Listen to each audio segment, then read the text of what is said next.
Hey everyone, Derek here with DNR Customs. We have what we believe is going to be the first 2025 RAM 2500 Cummins. We're going to tear this thing down to show you, the viewers, like what everyone's been anticipating. There's so many changes, you know, I don't even know if it's called the 6th generation RAM yet, but we might as well call it, because they did so many changes on the engine. We're going to do a pretty much in-depth analysis on what some of the key changes they made to the valve train, fuel injection system, push rod location, cylinder head. There is so many changes that we don't even know all of the details on it until we take it apart. So, you know, some of the things that we're gonna see for the first time, nobody's seen. So we're gonna be just as surprised as you guys. Our intent of the video is to do a flat tappet conversion. We got Mitch here from Hamilton Cams. He is the lead sales guy down there. I don't believe anyone in the country has bought more kits and installed them than us. So that's why it's important to us to get a jump on this and let everyone know, like, hey, what we're after, what we're seeing. Maybe they fixed the problem. We don't even know. While Mitch and Brad are basically disassembling everything so that way we can get the cab up and basically get to the nitty and gritty on this thing. We'll walk you guys around the shop, kind of show you some of the things that we do around here just to give you a better understanding about what DNR Customs does.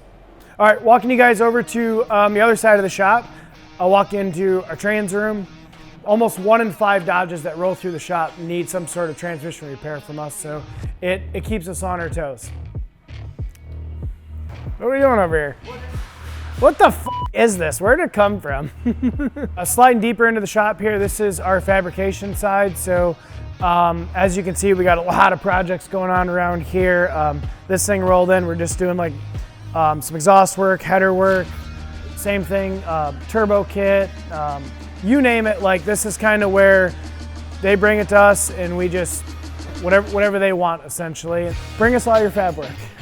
We don't do any like production work, but it's all one-off fabrication. All right, so taking a little trip outside. This is the repo lot. This is where all the trucks come, you know, if you don't pay your bill. No, I'm just joking. This is a lot of the trucks in service, waiting on parts. We try to keep a pretty quick turnaround. Our average lead time is 1 to 2 weeks from the time you drop it off to the time it gets in. Just depends on the job. All right, so bringing you guys over in the east wing of the shop. This is something we're really excited for. This is a new used 30,000 pound drive on. This is gonna get us into the medium duty category where we've been lacking over the years, basically since I started the company. And behind us, we got some projects, you know, lingering projects. We got my infamous, 3,000 horsepower drag truck over there. It's kind of in hibernation mode right now, and just kind of some extra storage for the shop right now.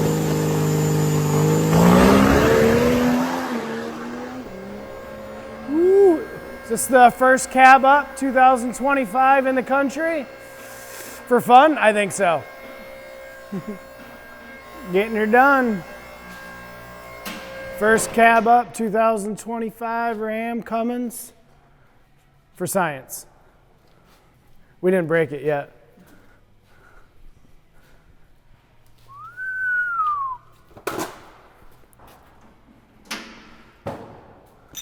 Well, that's different. That's different. Stay tuned. Wow, let's just take it in.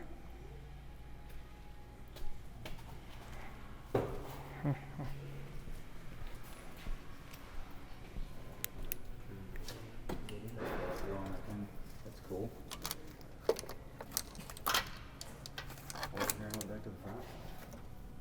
Oh yeah.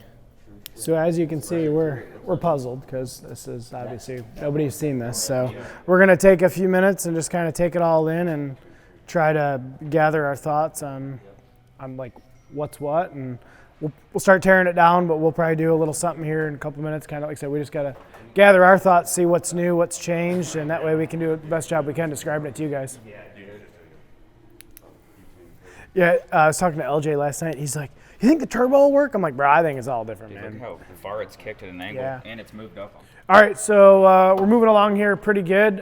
Basically, getting to this point, a lot of similarities to the earlier years. Now is where everything kind of gets a bit different, and we're kind of what they say is uncharted territory. So looks to be we're going to have to pull all the injectors out just to get the valve cover off to basically get the rockers exposed. So that's something totally new. You know, usually the injectors have been under the valve cover for the past, I don't know, 25 years. They've been under the valve cover. So a lot of differences up here. We're kind of going to just take our time. We'll, you know, throw in some clips, but we need to take our time, make sure everything comes apart well, lay everything out, and then really understand everything about it. So that way we can kind of know what we're talking about. So stay tuned. All right, as you can see here, this is all new. So we have a side draft coming in. This is something we've been doing in the racing world for years. Traditionally, a Ram would have a regular intake, a long runner. So this is all new. Aluminum upper valve cover, which now all your fuel lines are running through it to your injectors, but the injector hold downs are literally going through and going to this upper valve cover. So we can't get this off until we pretty much open up the whole fuel system. And again, everything's all new. It's got really fancy clips and the harness, so we want to just be careful that we don't mess anything up, because at the end of the day, we got to get this thing back together at some point. This is wild. So Cummins, back in the day, we've always ran a runner. It always had a big runner with an intake plenum coming in, and one of the big issues with Ram is starving these back cylinders in the front for air. So the theory of ramming the air in with a more even distribution is what they're going for here. Obviously with no grid heater that's heating the air, now they're heating the air right in the piston with a traditional glow plug. So that is crazy new. So yeah, we're probably at some point we're going to get this intake off, get it exposed, and that way we can actually see the port design going in to see how they're actually directing the airflow into the cylinder head. So that's going to be, because that'll be, it's a game changer for sure. So, all right, you guys are seeing this here first at DNR Customs. We got this 25 all torn down. Look at those rockers. Wow.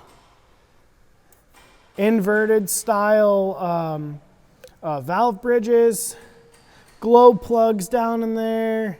You can see the injector bores there. The injector's still in the center of the bore. Just wildly different. Like, it's crazy.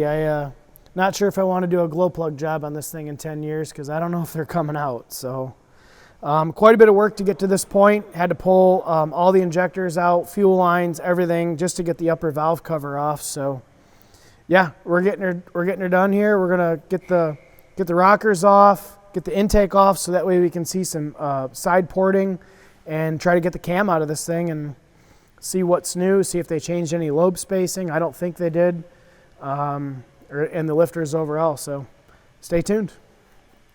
Oh, and there's that 8-speed everybody's talking about. Look at her. All for the gram.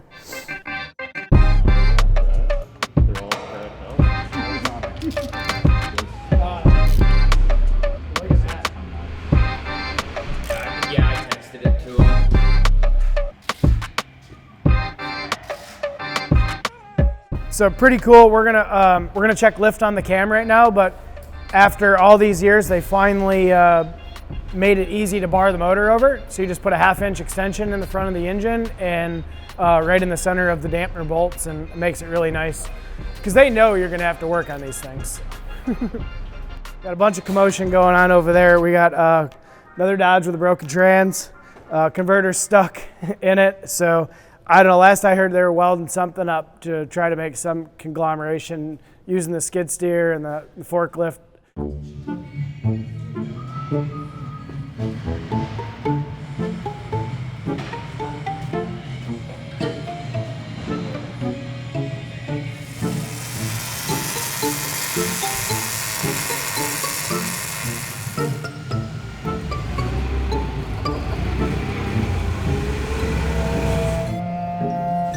YouTube would be mad about this.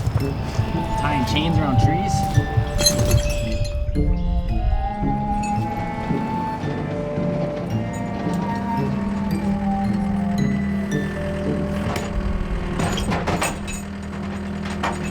Here we got the front cover off on this thing, and as you can see, you want to come on here and see, we got helicut gears.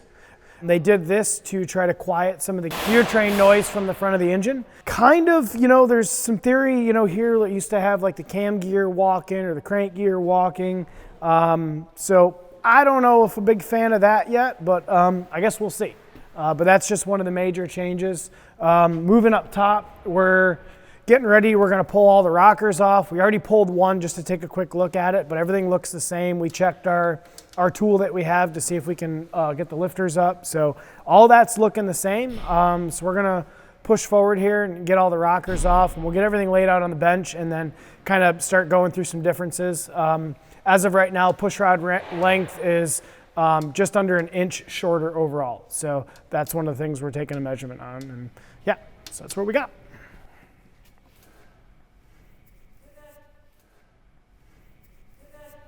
Got all of our dowels in, holding all the factory lifters up. So this is probably the most crucial step, because if this goes wrong, what happens is a lifter falls down in the oil pan, and it just makes a lot of work. It's not like, we don't want to do that. So we want to, so it's kind of where we're at. We got our nice cam trays here we make in-house. These fit really good into the bore. These come in our install kit. So we'll have this on standby. As soon as that cam comes out, this baby goes in, and then that way, like, even if one falls, it doesn't matter. I can almost guarantee there's nobody's pulled a cam out of a 2025 yet for fun. That's what we're doing today.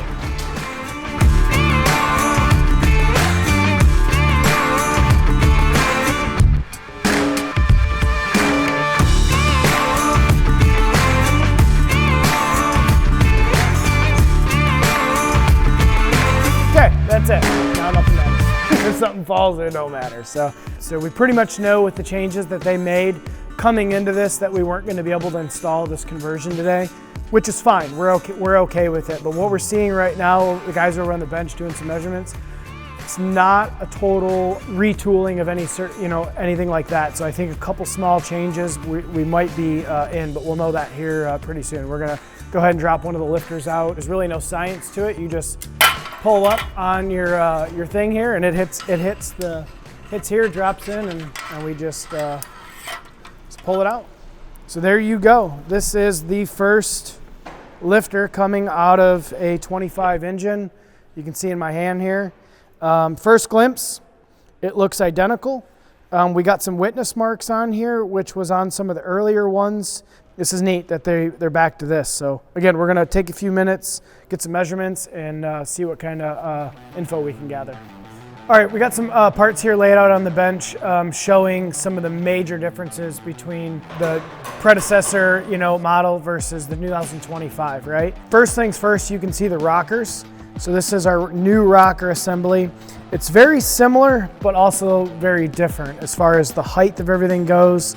Possible the height that's flat to be able to clear the inside of the new valve cover, versus this is what we've been using since 1998.5 in the 24 valve. So you can see vastly different, right? Overall, a valve bridge, this is what pushes both valves, your exhaust, your intakes down at the same time.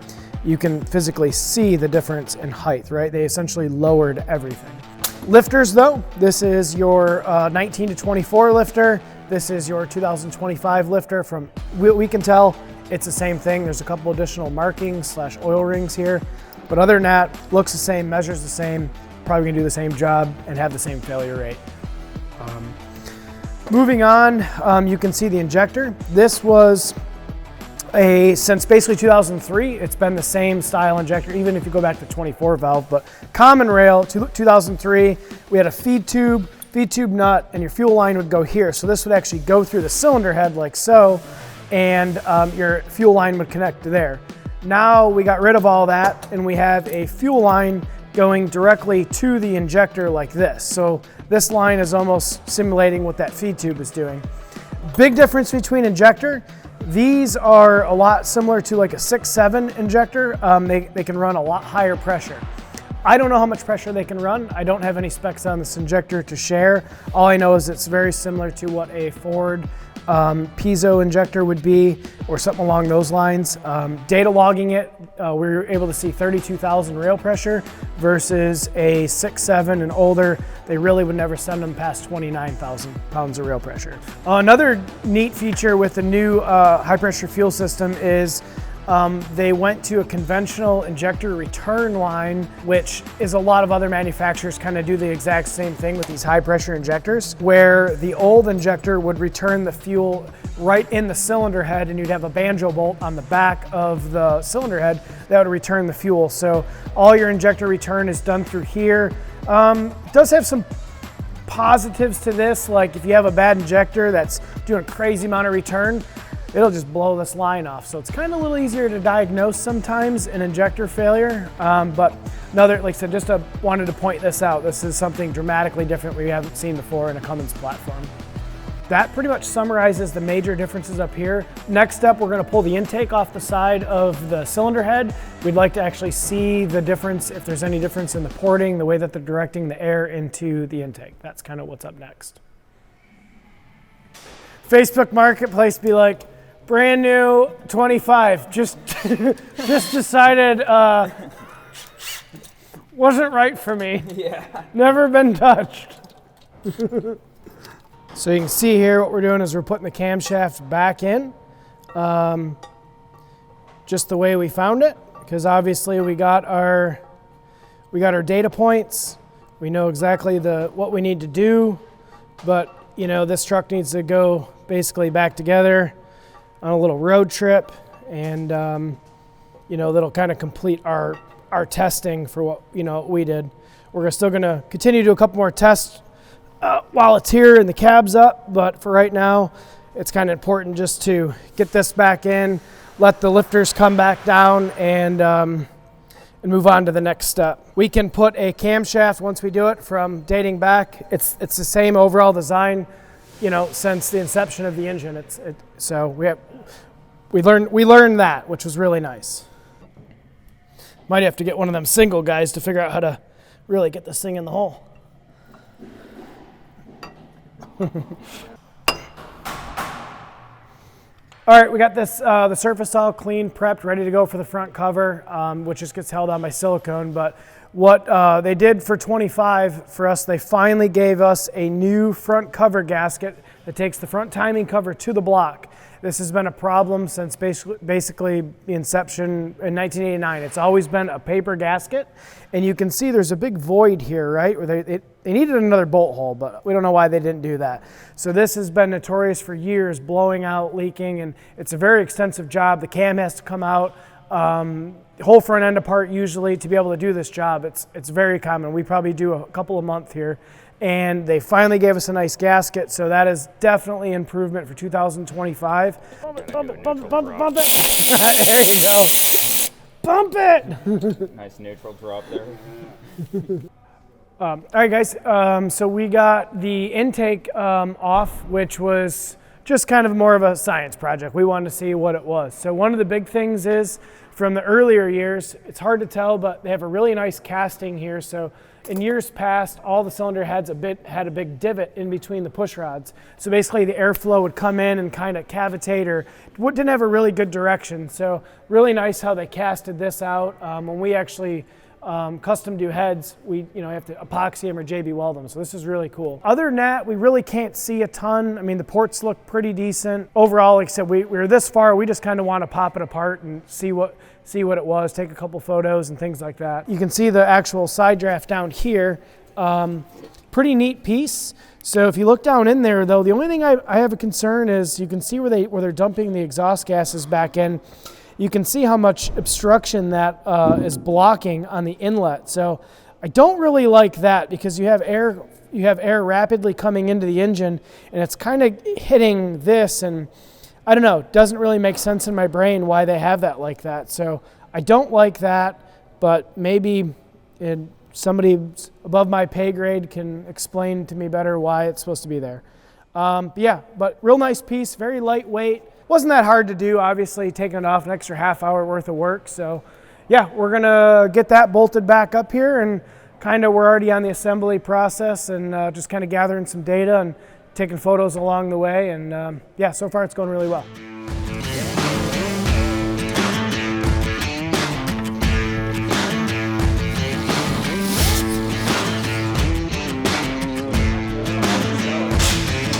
There's your 25 go there.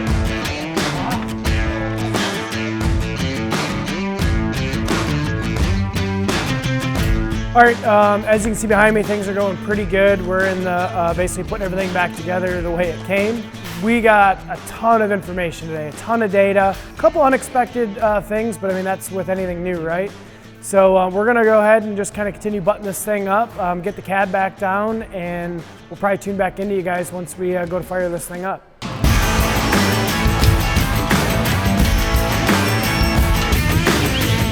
Hey, girl.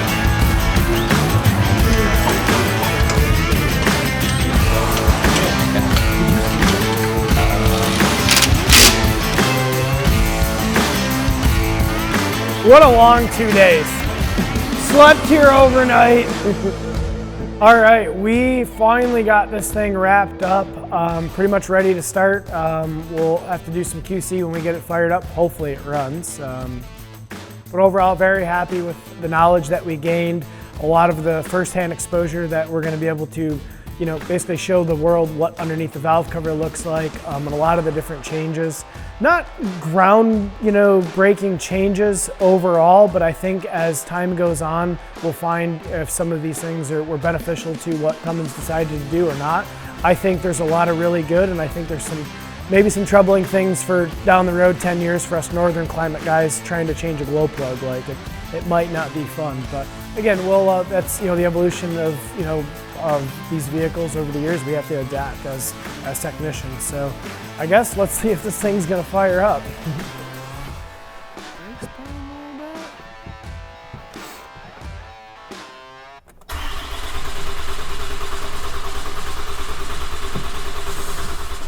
Oh, she went.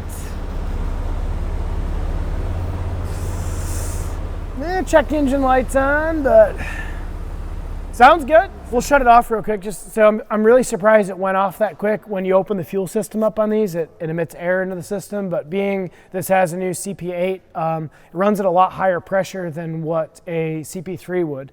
So I'm surprised, but then I'm not surprised just because it's running at such higher pressure. We're gonna do a couple of our QC checks, gotta check power steering fluid and things, and then hopefully back this thing out and take her on a little test drive.